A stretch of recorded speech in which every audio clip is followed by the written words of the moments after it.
I'm Toby Langford with Eagle International. This is the Viper SD-4, a light sport aircraft. The Viper SD-4 was first certified in 2016 and comes with a 100 or 115 horsepower Rotax engine. The Rotax engine revs over 5,000 RPM but has a 2-to-1 reduction gear that keeps the prop from spinning too fast. Light sport aircraft are limited to 1,320 pounds with 2 passengers and a max speed of 120 knots, but no FAA medical is required.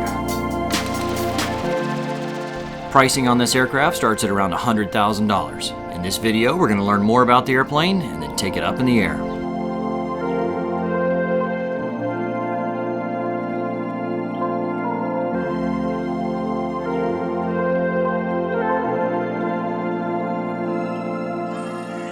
I have always loved flying, as long as I can remember. My father, he actually purchased me control line planes years ago, and I did radio control planes. Since I was 9 years old, I got my first radio control plane, and just kind of always loved it. I've been working on drones since 2005, and built a plane in 2007, a Fisher 101. And so just kind of progressed and love the entire idea about it, and ever since I've flown, I haven't been able to put it down. I actually got my private pilots in 2015. I actually completed the check ride on the Wright Brothers anniversary. Aviation's just always been something I've wanted to do, and anybody who's young, I say do it now. I wish I'd have done it 20 years ago. Okay, this airplane behind me is the Eagle International Viper SD-4. It is a light sport. It was certified in the United States as a light sport 2 years ago in 2017. It has a Rotax 912, 100 horsepower. You can actually get from the Rotax 912, 100 horsepower all the way up to the 914, or the 115 horsepower, I believe. The light sport aircraft category is for people who don't have a medical. They still have a driver's license, but it's 1,320 pounds, 2-seater. If you have a sports pilot's license, you can only fly during the day.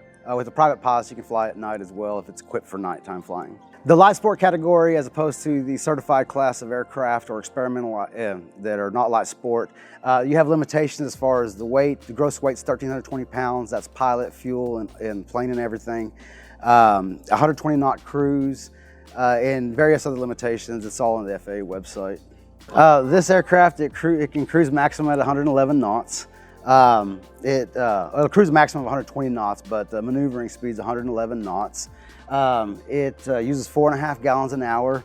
It flies really nice, very easy to fly, it has electric trim, so it's nearly a hands-off flyer. You can actually get autopilot if you do want to go hands-off. This fuel will actually hold 26 gallons, 26.4 gallons. So with leftover, I mean, you have well over 4.5 hours. Close to 5 hours of range with reserve. The Viper SD-4 can use auto fuel. I actually use 10% ethanol. Like here in the Metroplex, you can't get non-ethanol fuel. So we use up to 10% ethanol. Disclaimer, not all light sports can. The Rotax is certified for it, but the airframes, for some reason or another, may not be. The Viper SD-4 is equipped to be able to handle it. It has metal fuel tanks, and the fuel lines are able to take the ethanol. Now, obviously, if you're going to let the plane sit for a while, if it's going to be in storage, if you're anything less than a weekend flyer, then you really shouldn't leave ethanol in the tank. It can fall out. Of course, check it before you start it again, get the water out of it. It can happen.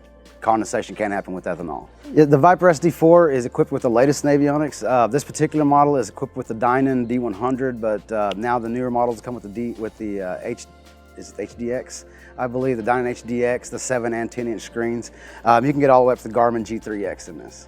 The baggage compartment in the Viper SD-4, it's a great weekender. I've taken it on a quick trip with a friend. We went for a couple days.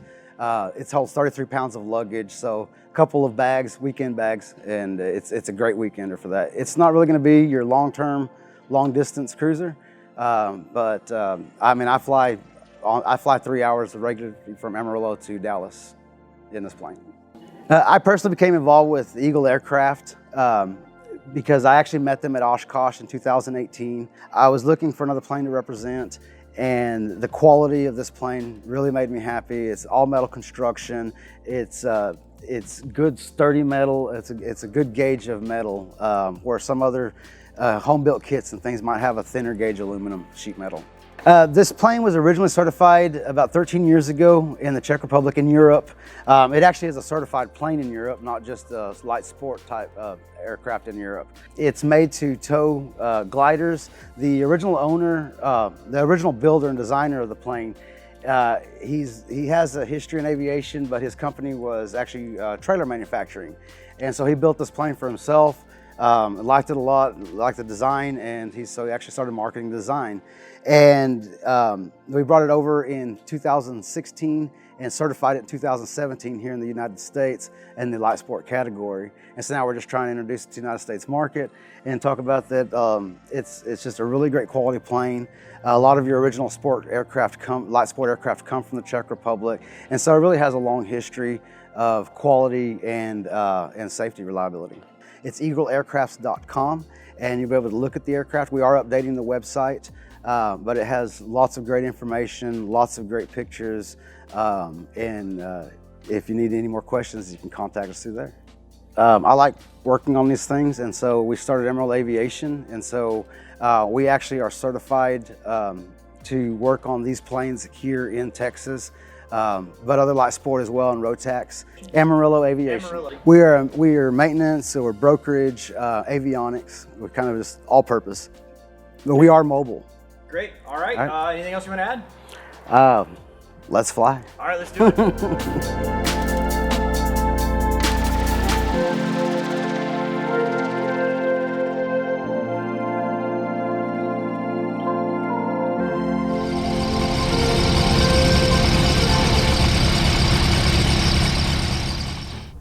And this engine, that engine, I guess, because it's got the carbon fiber prop. It turns like real. Oh yeah, it doesn't take anything. I don't know what's the prop. It just scattered. Lancaster traffic. 181F Alpha is taxiing runway 13. Now these things, because we're already at 2,500 RPM. The Rotax are a lot higher RPM, right? They are. They're about twice the RPM. Now we're 2,500 RPM until we reach 122 right here on the temperature.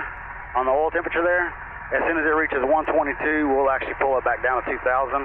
So we actually have to use the brakes for taxiing and all that stuff. It's a hand brake. You pull the control stick all the way back when you're taxiing. Oh, okay. Hand brake right there. Yeah, it's a hand brake. For demo purposes, we don't move that, but generally you have that armed and ready to go. It's pre-flight. Parachute, yeah. Yeah. So it does have a ballistic parachute, right? It does. A little rocket that fires out and pulls it out with it? Yeah, I believe so. Yeah, it's the ballistic recovery system. Yeah, your average airplane, 2,600 RPM on takeoff or something, Yeah, it's basically about twice as much. You look at the engine, not the prop. Right. Have a reducing gear for the prop? It does. Okay. It does. Right magneto, left magneto. Okay, carpool.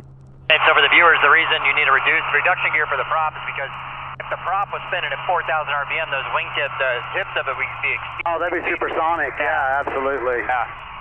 Yeah, no, you wouldn't want that. It'd be catastrophic. Right. All right, pull back to 2,000. We're just about done here. Run up. All right, we've got our flap transplanted to alt.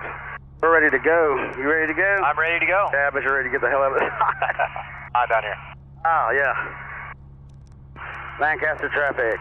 181F Alpha is departing runway 13. Hey, this bolt's about to come out. Oh, yeah, thank you. Yeah. There you go.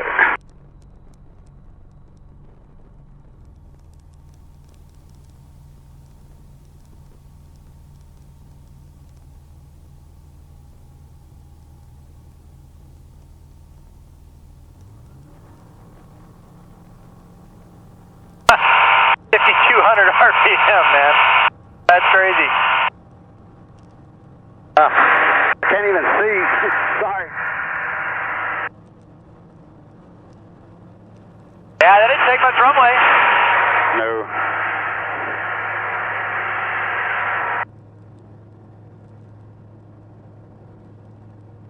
I guess being so light, I mean, you know, 1,300 pounds. Yeah, man, it just pops off the ground. Isn't that crazy how fast it pops off the ground? Yeah.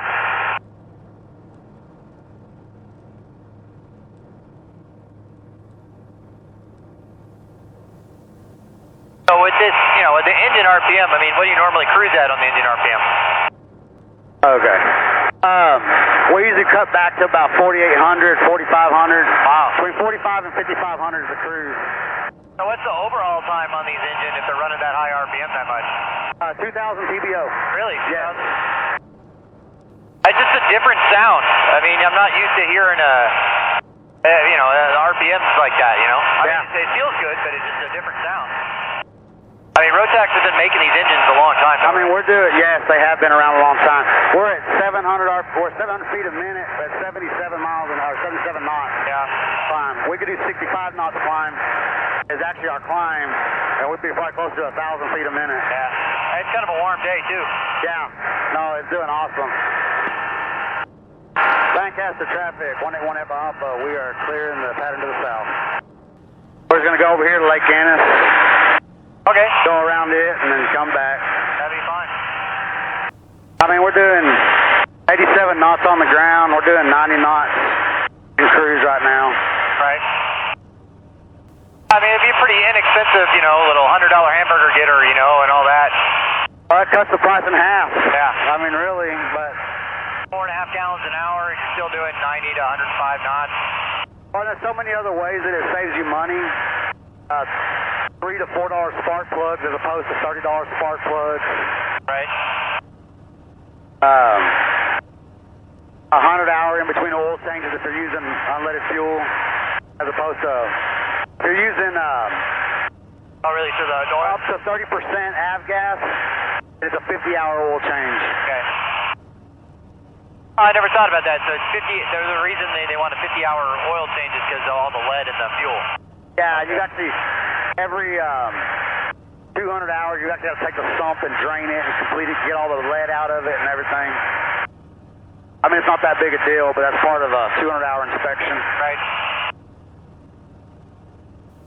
As far as the Rotax, you know, they had a kind of a poor reputation early on.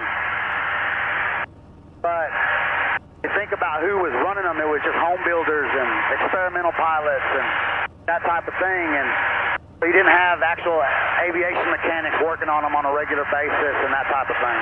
Right. So do you need, so being a light sport aircraft, can it use the experimental aircraft parts, or does it have to be certified, like have a TSO and all that? It can use experimental parts for the most part. Because I think these Dynons, you can't put them in a certified. No, this is an experimental craft. Right. Yeah. It's a very easy aircraft to fly. I mean, with the trim for the ailerons and for the elevator, you can see we're hands off. Yeah. Am I supposed to do that? Oh, yes. Hey, look at me. That's all right. Oh, it's nice and comfortable. I can reach. Yeah. How tall are you? 5'11". 5'11", okay. Yeah. Well, you can see we got 53 inches across the shoulders here. Yeah. That's wider than a Cardinal. Yeah. A Cardinal is what, 48 inches, 47 inches? Oh, yeah.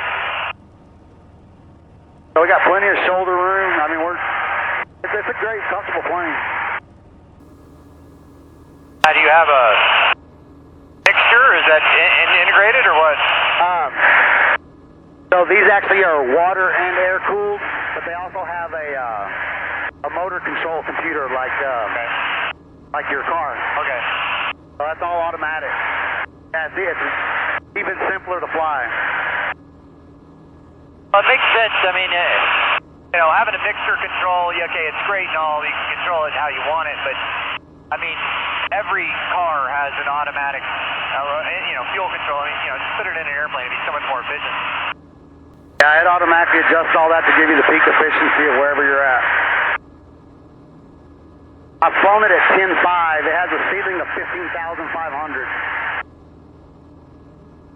Oh, no, excuse me. 11.5 is the highest I've had it. Okay. Lancaster traffic, 181 Echo Alpha is 10 miles south of the airfield. We're coming in for a downwind for 13. Now, when we get in the pattern here, we'll really talk about why this excels for training. Yeah.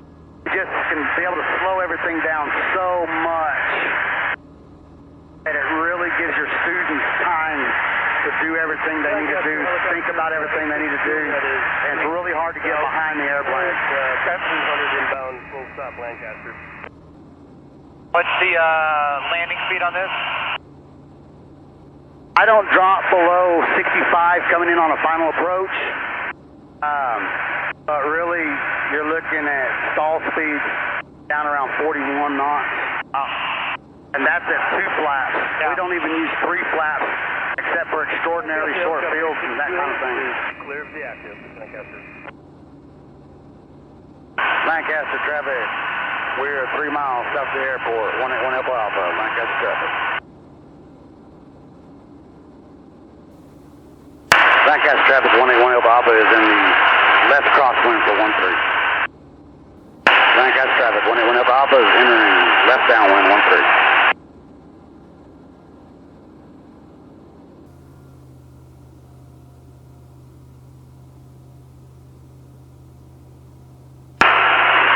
Lancaster traffic 181 Alpha is turning left base 13.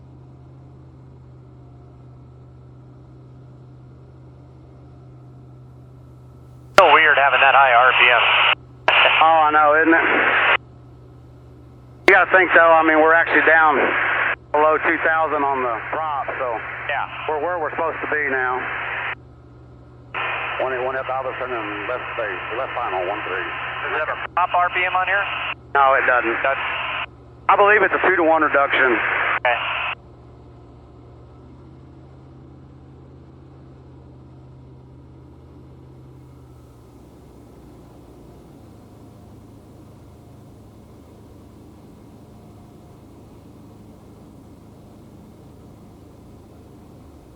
We're a little high, but we're coming in fine. We're settling nicely. Our approach, we're at 68 knots right now in our approach. Yeah. I mean, you just can't. City Avenue, Brompool, jet 616. I mean, it doesn't even feel, even though we're doing 700 feet a minute. Yes, sir. We are currently about 16 minutes out, dropping off 3 packs, and I think they're just going to take an Uber, one or a few days.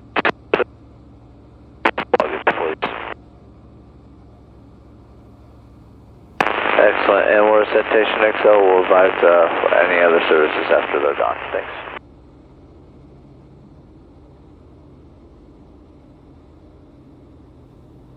Better settle. All right. Right on the center line, man. That's That's it. birds crossing the runway. We looked professional, didn't we? Yeah. I'm really glad that turned out that Hey, great a landing. it's always good, you know. Might have a couple 100,000 people looking at you. Oh, I know, right? I was like, Well, thank you for taking me up, sir. It was a pleasure. oh, well, thank you so much for talking to us and checking out the plane. Yeah, pretty cool airplane. This is the Viper SD-4. There you go.